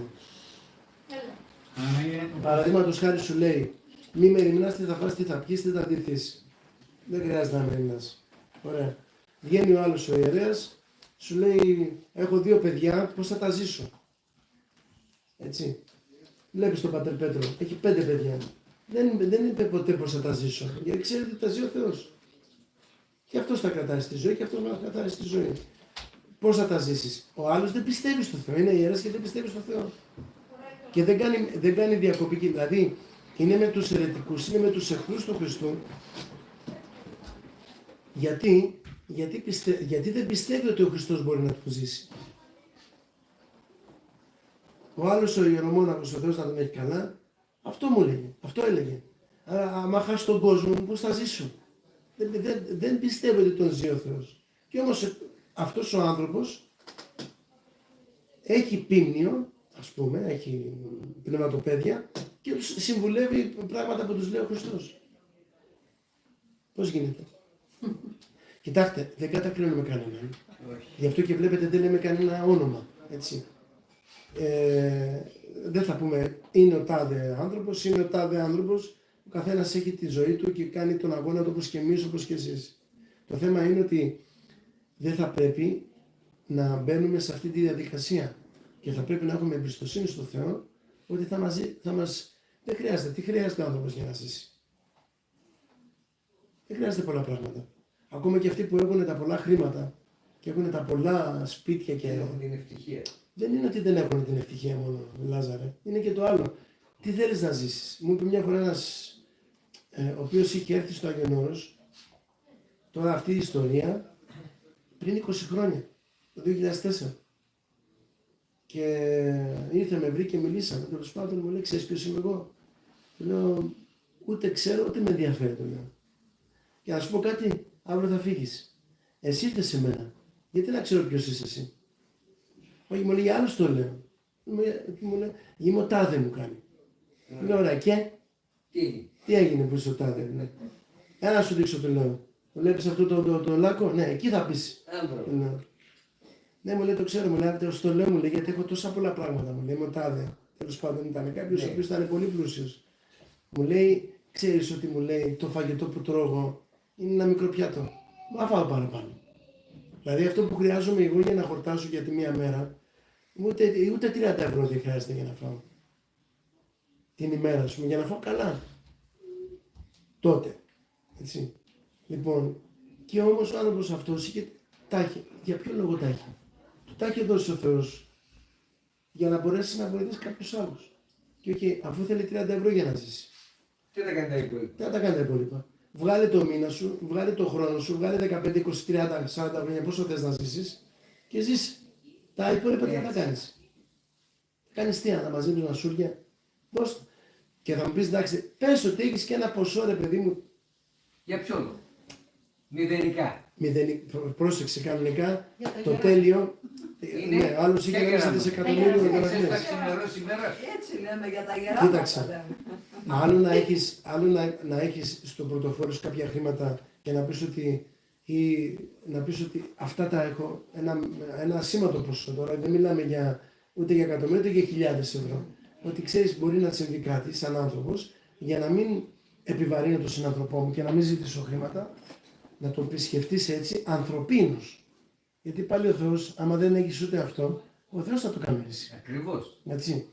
Αλλά πες ότι σκέφτεσαι και αυτό και αφήνεις ένα χιλιάρικο, ας πούμε, 2.000 ευρώ, που είναι ένα ποσό το οποίο, ναι, αλλά και αυτό το ποσό στην ουσία μπορεί κάποιος να το χρειάζεται. Αν σου ζητήσει, τι θα πεις. Αν έρθει και σου ζητήσει κάποιος, ξέρεις, θέλω τόσα χρήματα. Το κρατάω για δύσκολα. Ο Χριστός σου λέει ότι σε αυτός που θα σου ζητήσει να το δώσεις. Θα πρέπει να το δώσεις. Και εντάξει, πες ότι είσαι οικογενειάρχης, έχεις 4-5 παιδιά και εσύ οπωσδήποτε θα χρειαστείς να έχεις κάποια χρήματα να στέκουν πίσω για να μπορέσεις και τα παιδιά σου και όλα αυτά. Ναι. Ο μοναχός ή ο ιερέας, ο οποίος έχει εμπιστευτεί εξ ολοκλήρου τον εαυτό του στον Θεό και δεν χρειάζεται να έχει τίποτε. Τι να έχεις. Όσο έχεις, βασίζεσαι σε αυτό που έχεις. Όσο λίγο και να έχει αυτό.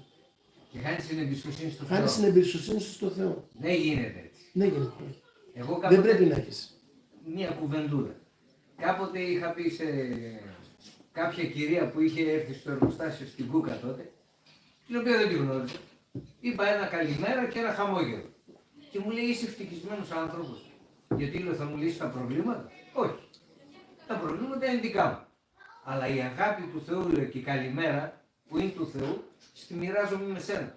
Αυτό λέω: μπορώ να σου το δώσω. Δεν μου κοστίζει. Είδες, είσαι χαρούμενη. Και έχεις πρώτη φορά είδα. Κοστίζει. Τέλος πάντων, Για το να έχεις το κόστος είναι χαμόγελο, ψυχικό. για να έχεις το χαμόγελο και να είσαι Την καλά δύναμη μέσα ψυχής. σου, και να έχεις χαμόγελο και να είσαι καλά μέσα σου, πάει να πει ότι δουλεύεις πνευματικά. Ναι. Και αυτό έχει το κόστος του. Μα, Έχει, εννοείται. δεν έχει. Και πολύ καιρό. Εννοείται. Και τη λέω, μπορείς αγώνα. ένα λεπτό από την ώρα τώρα που ήρθες και άκουσες την καλημέρα, να μου το δώσεις πίσω στη ζωή μου. Αυτό εδώ το ένα λεπτό. Μου λέει όχι. Όσα εκατομμύρια και να έχεις, τη λέω, μπορείς να μου γυρίσεις μια ώρα από τη ζωή μου πίσω. Όχι. Λέω, ποιο είναι πιο σημαντικό. Το ότι ζω τη στιγμή μου με το Θεό μου. Αυτό λέω, Έτσι ακριβώς. δεν μπορώ να το μοιραστώ μαζί σου με τα χρήματα. Γιατί δεν έχουν καμία αξία. Γι' αυτό κάθε μέρα που ξημερώνει τη λέω είναι δώρο Θεού. Και μην τη σπατάλας. Αυτό Έτσι. ήταν. Η γυναίκα τρελάστηκε. Δεν την ξαναείδα. Έτσι. Κάποιος άλλος κάτι? Μπορώ να πω ένα καφέ, να σου πω κάτι, γιατί δεν ξέρω. Δεν θα φάμε τώρα έτσι κι αλλιώς. Γιατί τώρα δεν Ναι. έχεις εσείς τίποτε. Εγώ θεωρώ ότι πιο πολλοί από εμάς και αυτοί που λένε ότι είμαστε καλοί χριστιανοί, ζούμε εγωιστικά, που λέγατε πριν. Γιατί πιστεύω ο καθένας μας μπορεί κάτι να προσφέρει. Κάποιος οικονομικά, κάποιος σωματικά, κάποιος ψυχολογικά. Θα ήταν καλά αν υποστηρίζαμε ένας τον άλλον. Έτσι. Ακριβώς. Τότε θα ήταν Έτσι. άλλος.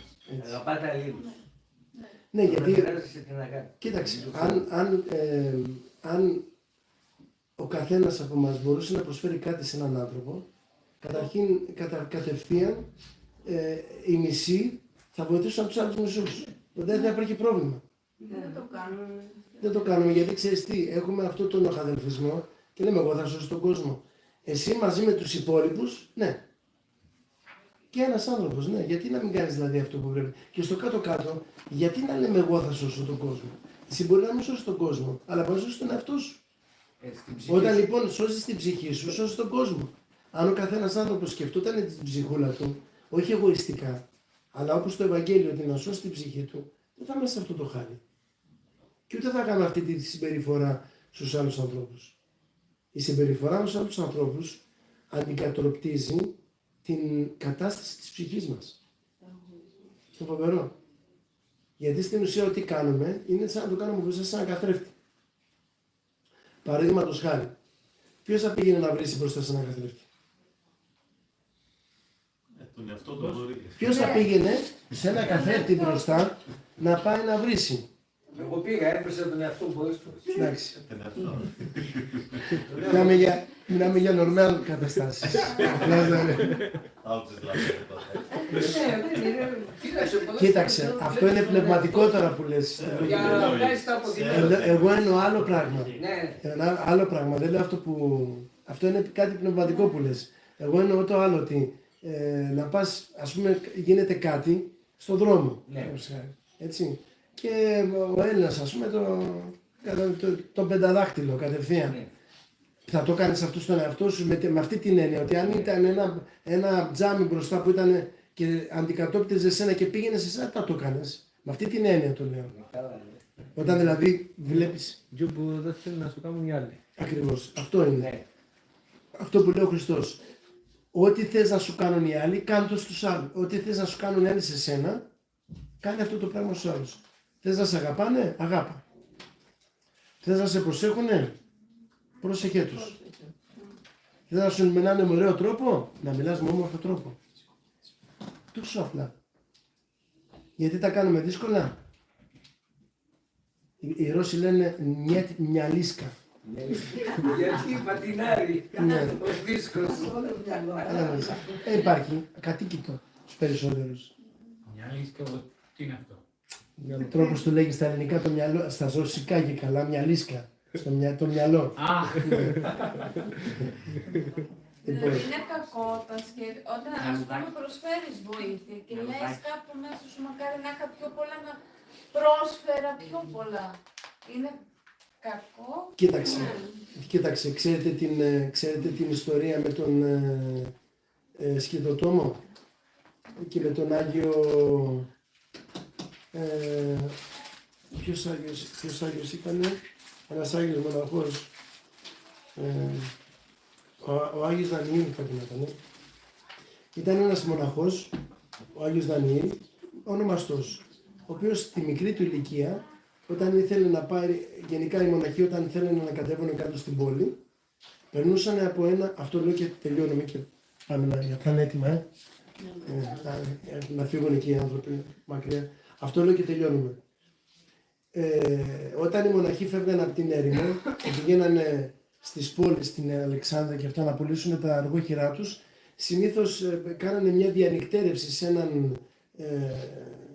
σε έναν λαϊκό, ο οποίος έσχιζε ξύλα και ζούσε με αυτόν τον τρόπο, ας πούμε, και έκανε και κάποιες άλλες δουλειές. Και σαν διακόνημα είχε το εξής, ότι είχε ένα σπίτι αρκετά μεγάλο και όποιοι μοναχοί κατέβαιναν στην πόλη, τους φιλοξενούσε, τους τάιζε, τους κίνιζε, για να, σαν ενδιάμεσο σταθμό, ας πούμε, για να μην μείνουν έξω. Γιατί τότε είχαν και θηρία, είχαν και διάφορα. Αυτός λοιπόν ο άνθρωπος βοήθησε πάρα πολύ τους μοναχούς. Ήρθε λοιπόν λογισμό στον Άγιο, σε αυτόν τον μοναχό, στον Άγιο Δανιήλ, και είπε ότι αν αυτός ο άνθρωπος είχε χρήματα, τι θα μπορούσε να κάνει? Θα μπορούσε να βοηθήσει κόσμο, θα μπορούσε να κάνει πολλά πράγματα, και σκέφτηκε να ζητήσει από τον Θεό να του δώσει χρήματα ο Θεός, έτσι ώστε να αποκτήσει πλούτο για να μπορεί να τον ξοδεύει και να βοηθάει. Αυτό που λες εσύ. Και αν είχα χρήματα θα έκανε και θα δείχνα. Στο όνειρό του λοιπόν, αφού κοιμήθηκε, εκεί πέρα σε αυτόν τον άνθρωπο, ονειρεύτηκε ότι ήταν στον ναό της Αναστάσεως και τον πήγανε στο βασιλέα, στο Χριστό. Και του λέει ο Χριστός, τι θέλεις από μένα? Λέει αυτό και αυτό. Και ποιος είναι? Εγγυάμαι εγώ, λέει, ότι θα πάει καλά αυτός ο άνθρωπος, αν του δώσεις. Λέει εντάξει, αν βάλεις εγγύηση την ψυχή σου, ότι θα πάει καλά και δεν θα πάθει ζημιά, άμα αποκτήσει πλούτο, θα του δώσω πλούτο. Λέει ναι, βάζω, λέει, εγώ το χέρι μου στη φωτιά, λέει, ότι δεν θα πάθει τίποτε, και έβαλε την ψυχή του ενέχειρο. Τέλος πάντων την επόμενη μέρα έφυγε. Αυτός ο Σκηδοτόμος λοιπόν, εκεί που έσκαβε ένα λάκκο και αυτά, χτυπάει κάτι και ήταν ένα πύληνο δοχείο γεμάτο χρυσά νομίσματα. Το βρίσκει λοιπόν αυτό, το βγάζει, το έβαλε μέσα, δεν θα το κάνω αυτό το πράγμα. Θα με κατηγορήσουν ότι έκλεψα, ότι έκανα, άρχισε και είχε λογισμούς ο άνθρωπος. Δεν είχε αντιμετωπίσει ποτέ τέτοιο πράγμα. Και τι έκανε? Λέει, θα φύγω από εδώ πέρα γιατί θα με κατηγορήσουν. Και πήγε στην Κωνσταντινούπολη, σας τα λέω τάχει. Στην Κωνσταντινούπολη λοιπόν άρχισε και ζούσε έκλειτη ζωή, γιατί ήταν πλούσιος, πιώματα, ξενύχτια από εδώ και από εκεί. Μπλέχτηκε και σε μια συνωμοσία εναντίον του αυτοκράτορος και κόντεψε για να πεθάνει, να το σκοτώσουν κιόλας. Λοιπόν, εντωμεταξύ τι έγινε? Βλέπει ρωτάει ο μοναχός αυτός ο Αββάς Δανιήλ, πηγαίνει από εκεί πέρα και δεν το βρήκε. Και ρώτησε κάποιον, λέει, τι έγινε αυτός, λέει, ο άνθρωπος εδώ πέρα? Λέει, κανένας δεν ξέρει, λέει, τι έγινε. Κάποια μέρα εξαφανίστηκε από εδώ. Άρχισε και ανησυχούσε ο μοναχός και άρχισε και να προσευχεί. Και τι έγινε και πού είναι και τι κάνει και τι έγινε, αν πήρε χρήματα. Και του παρουσιάζεται λοιπόν στο όνειρό του, παρουσιάζεται πάλι στο ναό της Αναστάσεως, αλλά αυτή τη φορά ήρθανε 4 άτομα και τον δέσανε χειροπόδαρα και τον τραβούσανε προς τα κάτω. Του παρουσιάζεται το βασιλιάς, ο Χριστός δηλαδή, και του λέει, έδωσες ενέχειρο τη ζωή σου, εγγύηση, μπήκες εσύ εγγυητής, ο άνθρωπος αυτός αυτό και αυτό έγινε, λέει. Και αυτή τη στιγμή είναι έτοιμος και να τον σκοτώσουνε. Γιατί είχε μπλέξει με κάτι άλλους πλουσίους που πηγαίνανε και τα τρώγανε μαζί. Αυτοί ήθελαν να πάρουν την εξουσία από τον αυτοκράτορα και κάνανε συνωμοσία να σκοτώσουν τον αυτοκράτορα. Εκεί έφτασε ο άνθρωπος. Και ο αυτοκράτορας το ανακάλυψε όμως. Και είχε βάλει δικούς του για να τους πιάσουν. Και βρισκόταν σε εκείνη τη στιγμή. Ο Αββάς Δανιήλ δεν το περίμενε αυτό. Και λέει τώρα τι θα κάνουμε. Και άρχισε και προσευχόταν, λέει έχεις δώσει ενέχεια τη ζωή σου. Έχεις βάλει εσύ, λέει, κάνει συμφωνία. Και επικαλέστηκε την Παναγία. Και εκείνη τη στιγμή λοιπόν η Παναγία εμφανίστηκε και τον έβγαλε από τη δύσκολη θέση. Λέει, παρακάλεσε τον Υιό της, γιατί ο Χριστός ήταν ανένδοτος. Και λέει, σε παρακαλώ, λέει, αφού για καλό το έκανε, λέει, δεν βλέπει πώς είναι το κακόμοιρο. Και τον παρακάλεσε και λέει, εντάξει, για σένα μητέρα μου, λέει, θα του χαρίσω. Αλλά πρόσεξε, άλλη φορά δεν ζητάς. Τον γυρίζει και του λέει. Ο άλλος τα έχει κάνει πάνω από το φόβο του και εννοείται ποιος δεν τα έκανε πάνω του. Και τον ελευθέρωσε. Μετά από 3 μήνες πήγε γιατί είχε μια δουλειά να κάνει και πέρασε από εκεί και βρήκε αυτόν τον άνθρωπο εκεί. Με τα ίδια ρούχα, να δουλεύει, να ξαναφιλοξενεί μοναχούς και όλα αυτά. Σπάνον, χάρηκε γιατί κατάλαβε ότι έφτιαξε το θέμα. Πηγαίνει εκεί πέρα, τέλος πάντων το βράδυ που ήταν μόνος του, του λέει τι έγινε, λέει, γιατί έφυγες και όλα αυτά. Λέει δεν θα πιστέψεις, λέει, το τι συνέβη στη ζωή μου. Λέει πες μου εσύ και θα σου πω κι εγώ. Και τα άρχισε και το λέγε. Πριν από τόσο καιρό βρήκα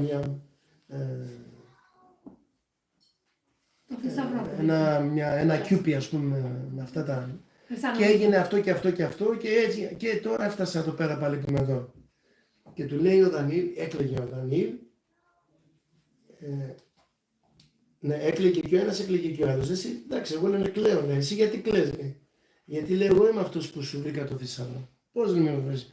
Έτσι και έτσι έχουν τα πράγματα, λέει. Και έβαλα, λέει, εγγύηση της ψυχή μου και παραλέγω να τη χάσω και απαρτήσω. Λοιπόν, και συνέχισε ο άνθρωπος αυτός και βοηθούσε τον κόσμο μέχρι που πέθανε. Και φυσικά σώθηκε. Αγίασε κι αυτός. Αλλά σώθηκε όχι επειδή είχε πολλά λεφτά και βοηθούσε. Επειδή είχε ένα μεροκάματο, μεροδούλη, μεροφάι και από αυτό μοιραζόταν με τους άλλους. Από το ειστέρημα, λέει, δεν μας το ειστέρημα, δεν χρειάζεται να έχεις πολλά. Αυτό που έκανε ο Λάζαρος, ένα χαμόγελο. Ένα χαμόγελο μπορείς να κάνεις τον άλλον να αλλάξει όλη τη θεώρηση της ζωής του. Όχι, απλώς μερικές φορές σκέφτομαι ότι έχω ξοδέψει, ας πούμε, για πόσα αμαρτωλά πράγματα, ας πούμε, για τσιγάρα και τέτοια. Και λέω, αυτό το εκατοστάρικο που το είχα δώσει τότε, να μπορείς να δώσεις. Εντάξει, αυτό μπορείς να το πεις. Αυτό μπορείς να το πεις. Αυτό είναι μετάνοια, δεν είναι. Η ελευθερία έρθε τώρα. Έτσι. Η ελευθερία είναι η ελευθερία μας. Αυτό είναι πραγματική μετάνοια και όχι μόνο μετάνοια. Και προσπαθείς να δουλέψεις και τις εντολές του Θεού. Γιατί η μετάνοια έτσι αποδεικνύεται ότι δεν είναι νόθα. Δεν είναι δηλαδή ψεύτικη. Όταν προσπαθείς να αποφύγεις τις αμαρτίες που έκανες και στη θέση των αμαρτιών αυτών να κάνεις τις αρετές. Ναι. Αυτό που λέει έκλωνα από κακού και πίσω αγαθών. Όχι μόνο να κλείνεις, να φύγεις από το κακό, αλλά πρέπει στη θέση του κακού να βάλεις το αγαθό. Ζήτησον ειρήνη και δίωξον αυτή. Να τη ζητήσεις, αλλά να την επιδιώξεις. Όχι απλώς Θεέ μου δώσ' μου ειρήνη και αυτό και εσύ να κάθεσαι και να... Κάποιος άλλος κάτι και να το κλείσουμε. Μία ερώτηση από την Καινή Διαθήκη που δεν καταλαβαίνω. Όταν ο διάβολος δεν καταλάβαινε ο Κύριος ήταν ο Υιός του Θεού. Οι δαίμονες όταν εξόρκιζε ο Κύριος, πώς τον ονόμαζαν, που έλεγε, γιατί ας πούμε σε αυτό με τα γουρούνια που λέει ήρθες πριν, ναι, γιατί ήρθες πριν στην ώρα μας να μας διώξει. Δηλαδή αυτοί πώς το ξέρανε και δεν το ξέρανε, το υποθέτανε. Γιατί βλέπανε τη δύναμή του και υποθέτανε ότι είναι αυτό, αλλά δεν ήταν, επειδή ο διάβολος είναι σκοτισμένος, δεν μπορούσε να συνειδητοποιήσει ότι αυτός είναι. Γι' αυτό και τον σταύρωσε. Έτσι. Δεν μπορούσε, λέγανε ότι εσύ είσαι ο Υιός του Θεού, αλλά αυτό το είπε και ο Φίλιππος. Θυμάστε, στο κατά Ιωάννη Ευαγγέλιο, στο δεύτερο κεφάλαιο. Και ο Πέτρος δεν το είπε, στο δεύτερο κεφάλαιο.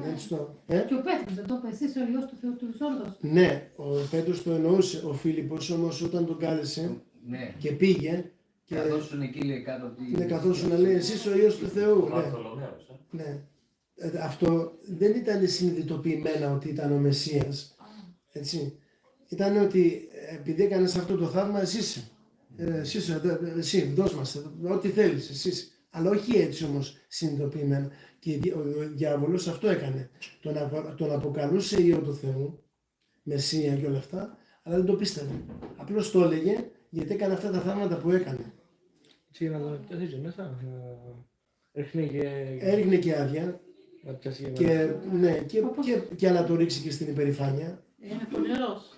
Έχει πολλές πονηρίες ο διάβολος. Άμα αρχίσουμε να τις απαριθμούμε, γι' αυτό έλεγε ο Άγιος Αντώνιος, ρώτησε τον Θεό, λέει, και ποιος μπορεί να περάσει, είδε τις πονηρίες του διαβόλου, τις παγίδες που ήταν πλωμένες παντού. Και λέει, ποιος μπορεί, είπε, ταπεινοφροσύνη. Ποιος μπορεί να τις περάσει. Και έλαβε απάντηση από τον ουρανό και λέει, ταπεινοφροσύνη μόνο. Αυτά τα ολίγα. Για να ολοκληρώσουμε, έτσι. Πέτρο, θέλεις εσύ να ρωτήσεις κάτι τώρα. Σε βλέπω εκεί πέρα, ψάχνεις. Άντε, ας σου κάνουμε το χατήρι. Πάντα μου κάνει εντύπωση πως ζούσε η πρώτη χριστιανική κοινωνία. Όλα είχαν κοινά. Δεν είχε κανέναν φτωχό μεταξύ τους, μεγάλη αγάπη, χαρά κτλ. Γιατί αυτό δεν γίνεται σήμερα? Γιατί έχει χαθεί αγάπη. Είναι αυτό που λέει ο Κύριος. Ο Θεός είναι η πηγή της αγάπης. Ψυγίζεται η αγάπη, λέει, στους έσχατους καιρούς. Δεν υπάρχει αγάπη για τον Θεό, δεν υπάρχει αγάπη για τον συνάνθρωπο και δεν νοιάζονται οι άνθρωποι για την άλλη ζωή. Θέλουν να πλουτίζουν, να μαζεύουν χρήματα, να έχουν χρήματα και άμα έχεις χρήματα εδώ πέρα στην τσέπη σου είσαι καλά. Αυτό σε ενδιαφέρει. Δεν σε ενδιαφέρει να έχεις θεοκοινωνία, να έχεις εκκλησιαστική κοινωνία με τους ανθρώπους και να προσπαθείς να κερδίσεις την αιωνιότητα. Δεν τις ενδιαφέρουν τα χρήματά σου να τα στείλεις στην άλλη ζωή. Τους ενδιαφέρει το σήμερα. Πώς θα Τους ενδιαφέρει το σήμερα. Αυτό. Κατάλαβες. Ναι. Και πριν χαίρονται είναι ότι Η σύμφωνα με όλα μεγάλη δε χάρις Θεού ήτο εις όλους τους πιστούς. Απόδειξης δε τούτου ήτο ότι δεν υπήρξε μεταξύ αυτών κανένας που να στερείται. Τι με τι κεφάλαιο είναι, για να βλέπω το... Πράξεις Αποστόλων. Ναι, τι κεφάλαιο. Τι ακριβώς. Στο πρώτο ή στο δεύτερο. Δέλτα. Το τέταρτο.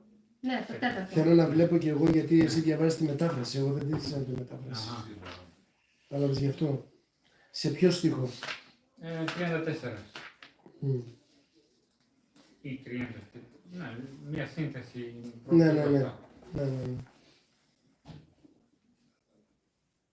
Ναι, πες, ναι. Απόδειξης δε τούτου ήτο ότι δεν υπήρξε μεταξύ αυτών κανένας που να στερείται, διότι όσοι ήσαν ιδιοκτήτες χωράφιων, σπίτιων, τα επούλησαν και έφεραν τα αντίτιμων των πολλωμένων και τον έθεταν στα πόδια των Αποστόλων. Στα πόδια των Αποστόλων. Ναι. Και λέμε για τον Βαρνάβα μετά. Ναι. Ωραία. Αυτό γινόταν. Είχαν πίστη άνθρωποι. Και προετοιμαζόταν για την άλλη ζωή. Δεν ζούσαν δηλαδή για να αποκτήσουν χρήματα και αυτά. Ζούσαν για να ετοιμαστούν για να φύγουν. Ναι, αλλά νομίζω πως πάμε στην εκκλησία, κοινωνάμε, προσευχόμαστε. Έχουμε αγάπη μέσα. Αλλά κάτι εμπόδιο υπάρχει. Δεν προετοιμάζει το άνθρωπος για την άλλη ζωή. Όταν θα πας τώρα, όταν θα πας στους οικουμενιστικούς ναούς, ειδικά εκεί πέρα, δεν θα σε προετοιμάσουν, δεν θα σου πούνε ότι άμα σου πούνε ότι άμα πας εσύ, κάνε αυτό, άμα πας και του πεις «Πάτερ, έχω καρκίνο, σε 6 μήνες φεύγω και είμαι απογοητευμένος, τι να κάνω, ξέρεις, θα σου κάνω, όλα θα πάνε καλά, εντάξει, πήγε στο γιατρό και δεν θα σου πει, κοίταξε, να το εκμεταλλευτείς, φεύγεις, 6 μήνες, ναι. Ξομολόγηση, μελέτη, με προσευχή, δάκρυα να φύγεις έτοιμος. Θα δεις ότι το θέμα τους δεν είναι άλλη ζωή. Είναι εδώ, να ζήσεις εδώ. Αυτό είναι το πρόβλημα. Είχα γνωρίσει μια κοπέλα μέσω ίντερνετ. η οποία έζησε χωρίς partner με ένα παιδί. Ζήταγε κάτι υποστήριξη και της έστειλα αλλά κάτι χρήματα και της έδινα κάτι συμβουλές. Να πάει στον παπά να ζητήσει. Πήγε μια φορά, της έδωσε 20 άρικο. Της λέω, πες του κάτι πιο σοβαρό. Και μόλις του είπε ότι θα κάνει δημοσίευση, της έδωσε 100 περίπου. Εντάξει. Για το Θεαθήνα αυτό. Να ρωτήσω κάτι. Ναι. Όταν πάρεις να έρθω εκεί, αυτή η γη τώρα που βρίσκεται, που πατάμε, τι θα γίνει? Αυτή η γη τι θα Θα γίνει? αλλάχτεί. Γη των Μπράουν. Θα αλλάχτεί. Μα εδώ είναι η γη των Μπράουν, η δική μας γη, αυτή που τον... Θα δούμε, δεν ξέρω, δεν με απασχολεί τόσο πολύ. Όχι, Εμένα με αυτό απασχολεί να σκέφτομαι πάω σε αυτή τη καμιά γη. φορά. Τώρα πώς θα Δεν με είναι. απασχολεί, αλλά καμιά φορά μου περνάει αυτή η ιδέα. Και λέω, Θα αλλάχθουν. Δεν ξέρουμε, δεν θα γνωρίζουμε πώς θα είναι, γιατί εμείς δεν γνωρίζουμε πώς θα είναι. Η ύλη να πραγματοποιηθεί, να... Ναι, θα αλλαγεί, η ύλη θα αλλάξει, δεν θα είναι το ίδιο. Θα κατακαεί, αλλά κοίταξε, δεν ξέρουμε πώς θα γίνει. μα θα κατακαεί, λέει ο Πέτρος. Ναι, αλλά δεν ξέρουμε πώς θα γίνει, δεν ξέρουμε πώς θα είναι. Θα πάρει μια μορφή αυθαρσίας φυσικά, δεν θα αλλάζει, δεν θα μπορεί να αλλάξει πλέον. Όπως και τα σώματά μας θα είναι αγγελικά και δεν θα φθύρονται, αλλά δεν γνωρίζουμε πώς θα είναι. Έτσι.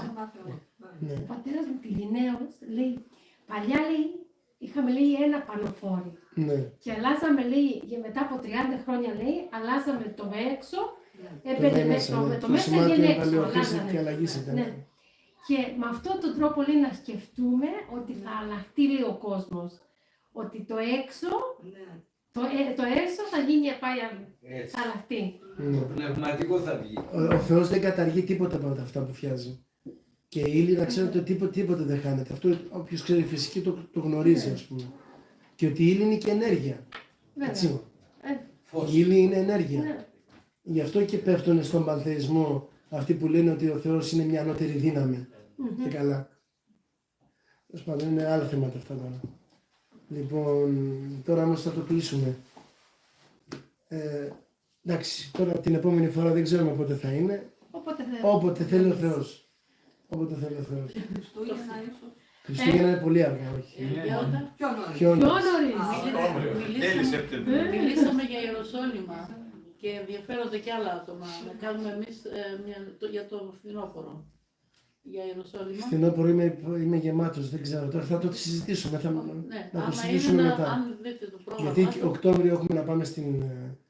Πρώτα Θεός, αν θέλει ο Θεός, θα πάμε στην Αυστραλία με τον Παπαπέτρο. Ναι. Και μετά έχω και κάποιες, μας έχουν, αλλά δεν ξέρουμε και τι θα γίνεται μέχρι τότε. Ποιος δίκαιος πεθαίνει και για το Σεπτέμβριο εν τω μεταξύ, και να πω και εγώ την αμαρτία μου και την αλήθεια ότι τον Αύγουστο θέλω και εγώ να αποσυρθώ λιγάκι. Όπως έγινε και να ξεκουραστώ και εγώ λίγο, γιατί έχω φτάσει στα όρια μου. Γι' αυτό συνέχεια και αρρωσταίνω και δεν μπορώ να σταθώ. Οπότε, γιατί τρέχουν πολλά, μας έχουν πει για την Αμερική. Στην Αυστραλία οπωσδήποτε έχουν ήδη οι άνθρωποι κλείνουν τα εισιτήρια. Έχουμε εδώ τη Γερμανία που θέλουμε να έρθουμε. Δεν θέλουμε να την αργήσουμε και εδώ. Οπότε θα δούμε. Άγιο Θεός. Έχεις αυτόν τον Οκτώβριο.